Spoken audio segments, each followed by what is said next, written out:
So, just to explain Texas Hold'em, basically. So what happens first is you have players dealt cards. So let's say there's two players, right? That's the opponent. This is you.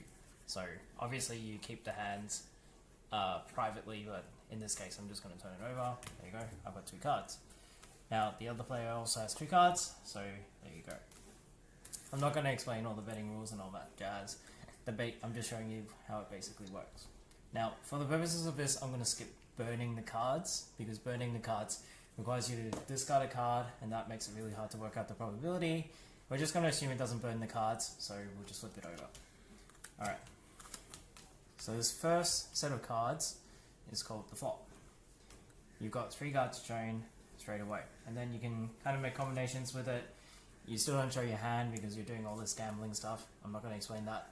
And then the next one's called the turn, and then the last one's called the river. And then you make combinations where you kind of check through what combinations you have. In this particular case, if you must know, there are three jacks here, so I would probably win. I did not set this up, I did not purposely make myself win, but there you go.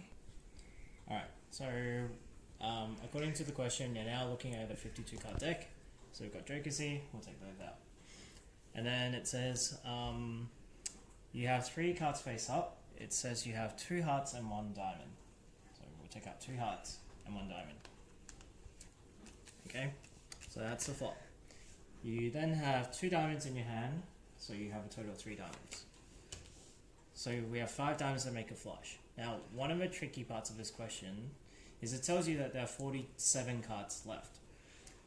You have 47 cards left, and you normally have a total of 52. That means you have a difference of 5 cards. 1, 2, 3, 4, 5. That means you're the only one playing Texas Hold'em, which is a little bit weird.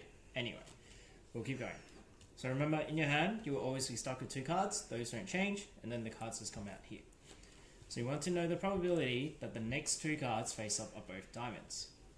So, we're told that there are 47 cards left here. If the next card is a diamond, then that must be 1 out of 47. However, once this card is out, then you get one less card, so that means the total here must be 46. So, that's then another 46. However, you then also have to take into account how many diamond cards there are. So, we have 1, 2, 3 cards taken out. So, from 13, that becomes 10. So, this first card must then be 10 out of 47. And the next one, because we've taken one card out, remember this had 10 in it, we took one out, so we're left with 9.